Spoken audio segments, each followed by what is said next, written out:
Hello, and welcome back to another open book session on Sunday. I'm John. This is Levi. Um, and after after getting some feedback on like the length of things and just the amount of detail that's going on here, we're gonna try and do a different take today. Um, so we're just gonna go through uh, Bible just stories. some Bible stories and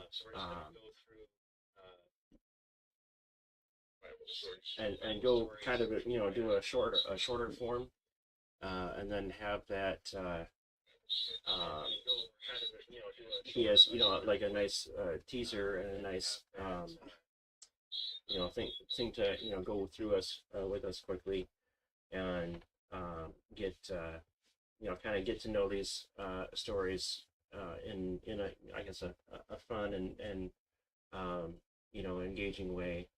And then we'll still continue to do the food series, but we'll kind of break it up into smaller segments. Talking about each one individually, so we can give it a proper understanding and deep dive into each one, and hopefully keep that to you know a more precise detailed on each one. Keep that so it's not quite so all muddled together and going all over the place in a single broadcast. So um, yeah. So with that, I'm actually uh, dug around and found this is actually from years ago. Um, this is the first. You know, it's a very old book. um, this is the first Bible that I remember reading when I was very little, and the fun part about it was uh, growing up, going to church and talking about things. Um, the the stories and the information I had read in here pretty much stuck with me through the years, the entire time. I pretty much memorized these stories and had that information. Like if I would hear somebody preach on a story that's in here, oh yeah, I remember that and this detail and everything like that. um Even decades later, so um it's cool that it's stuck with me this long. So um yeah, hopefully we'll get some good insight um and really enjoy this kind of series. So let's see here.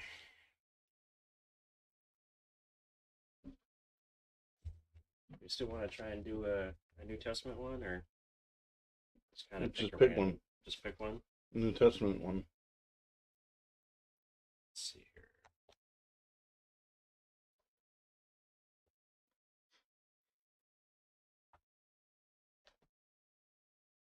Yeah, it's not set up with uh, not set up with chapters or anything like that. It's really a kid's Stories, book. yeah. Yeah. Mm-hmm. We can always get a different Mm-hmm. Bible But the next time.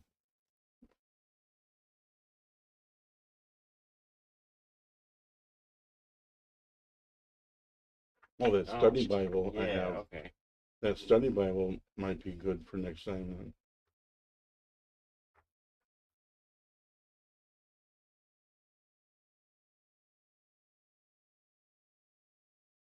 You got a different one somewhere? No, I'm trying to think here. Let's see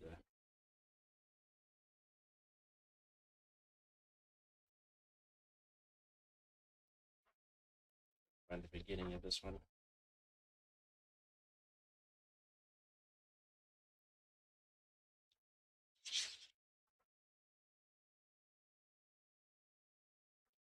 Oh yeah, okay.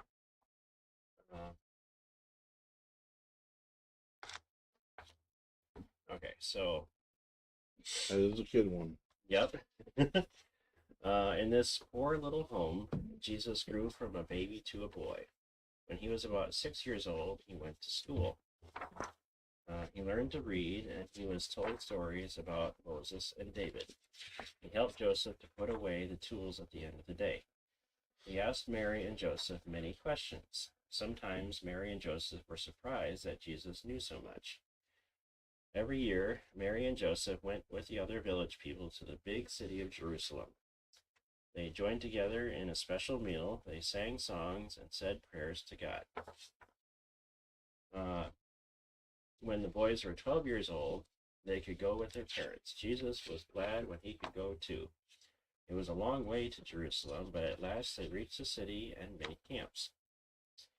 In Jerusalem, there was a large building called the Temple. Inside the temple sat many clever teachers who read books to the people about God. Jesus listened and talked to the teachers for a long time. They were surprised at what he knew. Jesus decided to stay in the temple. He slept and curled up near a corner, in a corner near the walls of the temple, and early the next morning, he went inside again. The other people were packing up and starting back home. All day long they walked, stopping at night to eat and rest. Mary saw that Jesus was not with them. She ran looking for Jesus, but she could not find him. She was very worried in case he had been hurt. Joseph and Mary walked all the way back to Jerusalem looking for Jesus. "Let us go and look in the temple," said Joseph. That was the last place where he was seen. They found Jesus with the teachers, talking and listening. "We have been so worried about you," said Mary. "Why did you stay behind when we left yesterday?" Jesus said, "I thought you would know that I was in my Father's house and that I have his work to do." Mary and Joseph were happy they had found Jesus, and they often thought about his words. Mhm.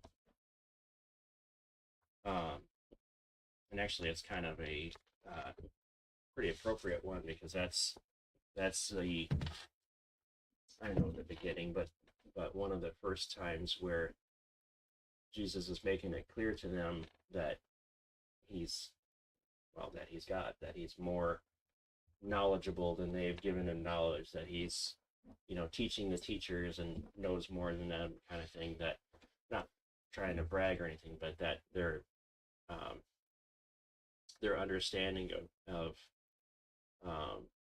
what they're trying to teach him doesn't necessarily mean that's all that Jesus knows, and that I call it miraculous or whatever, that that he has ability at 12 years old to sit down and teach and eloquently discuss with the scholars, the teachers of that time, on all the books of Moses and everything like that. That Ed would have just completely shocked everybody. Where did he learn this kind of thing? He hasn't hardly been in school for very long. So let's pull up where that is.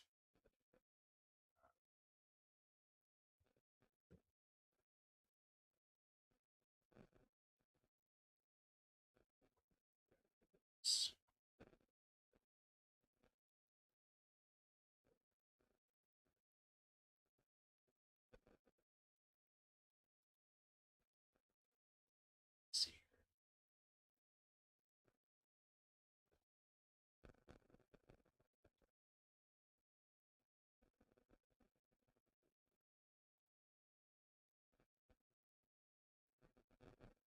Oh, there it is. Move to.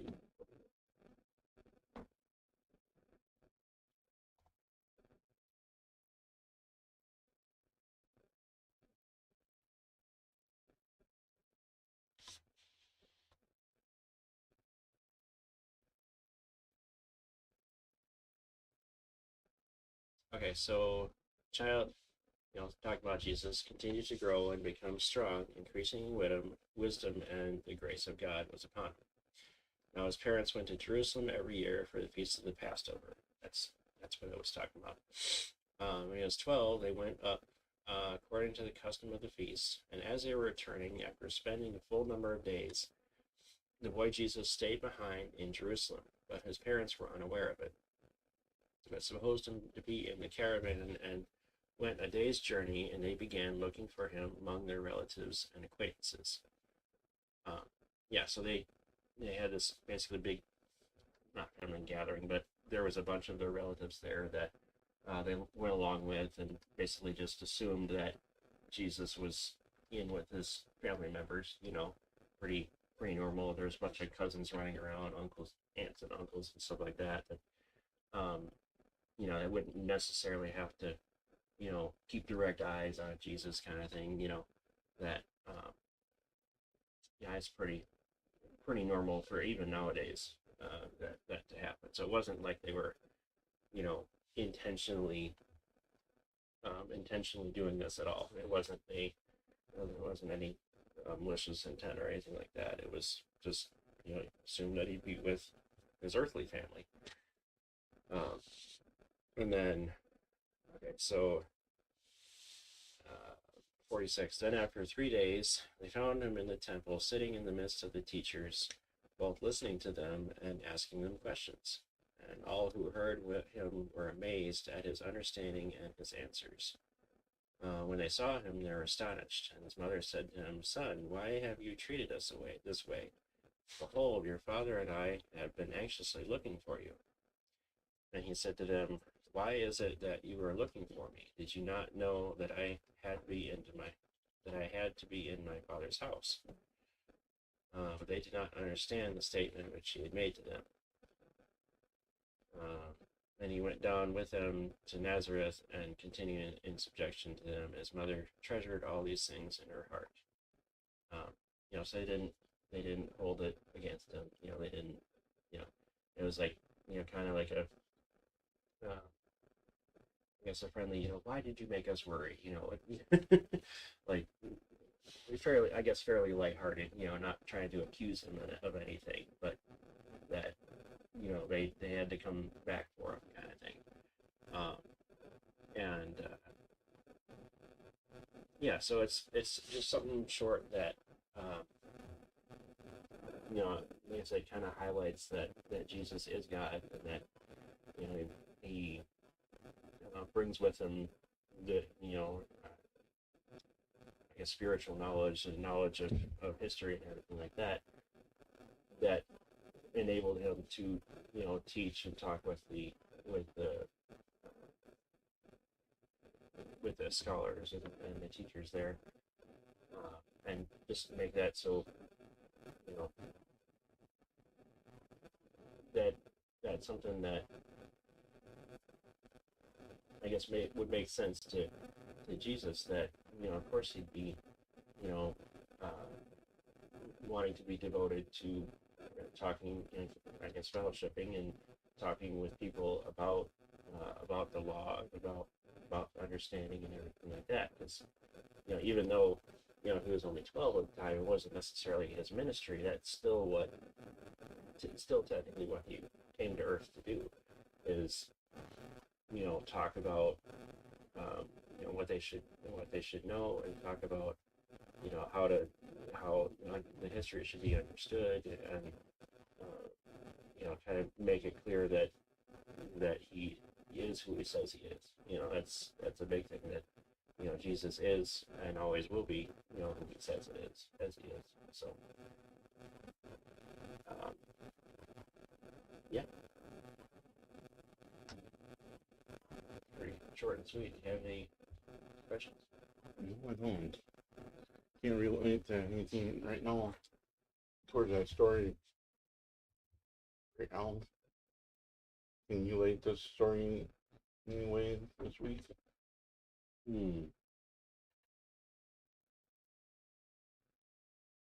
Trying to think. I know there's been times where, like when I was on a mission trip or something like that, where I'd be, tasked to go and do something, and it was, like me and a couple of other kids. You need to go do this and then come back, or So like one was like, you need to go, if you want to go to the market, you're on your own. You do that and come back, kind of thing. So there was times where even when I was younger that I would be given responsibility to make sure I was in the right place and came back to the right place. I was on time and everything like that, and um, didn't really have any issues doing that, but it gave a sort of a responsibility and a sense of hey, I in control of what's happening, and then I'll go get back to whatever place at whatever time as instructed, kind of thing. um, and if you think about it, like in that in Jesus' perspective, that you know he was essentially teaching the teachers and doing God's work there, and like fulfilling God's mission for him on earth, rather than you know following by the letter of staying in his parents' shadow wherever they go, kind of thing. So in a way, um, he's doing the Lord's work and doing what he's supposed to be doing, and then not causing any problems or anything like that, and then getting back with his parents at the right time. And that was he was staying all night in the temple, and he's just there fending for himself and everything like that. So he had to be able to I guess survive, but be able to take care of himself until his parents did return. And obviously, being Jesus, he knew his parents were coming back. And probably knew exactly where they were at all times. But at the same time, as he was still, physically spending time with his father. right, and he's still physically a man, and pretty young kid, 12 years old, still separated, physically from his parents for that little bit of time. So and just think of the um, first time you've like been out of the house, or first time you've been out on your own without your parents and stuff like that, and first time getting a driver's license, kind of thing. That that was an experience that he went through, that obviously he knew what was going to happen, but it's still something that uh, he grew in knowledge, and he um, had an understanding of, I guess, how that feels and everything like that.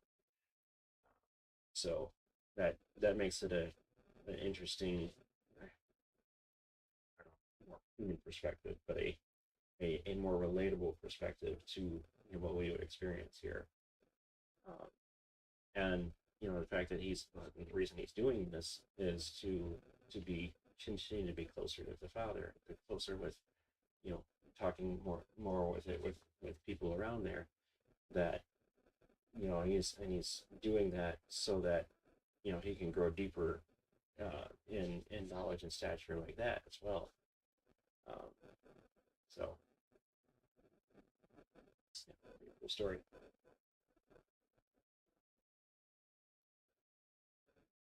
Okay. Well, yeah, I guess as promised, we're gonna keep these stories kind of short and sweet, and uh, just kind of go through one at a time, and do that kind of style of live stream. And then well, like I said, we'll continue doing the food study series. We'll just continue doing that, but that'll be basically offline, not streaming. And we'll you know like edit it kind of shorter down um, to more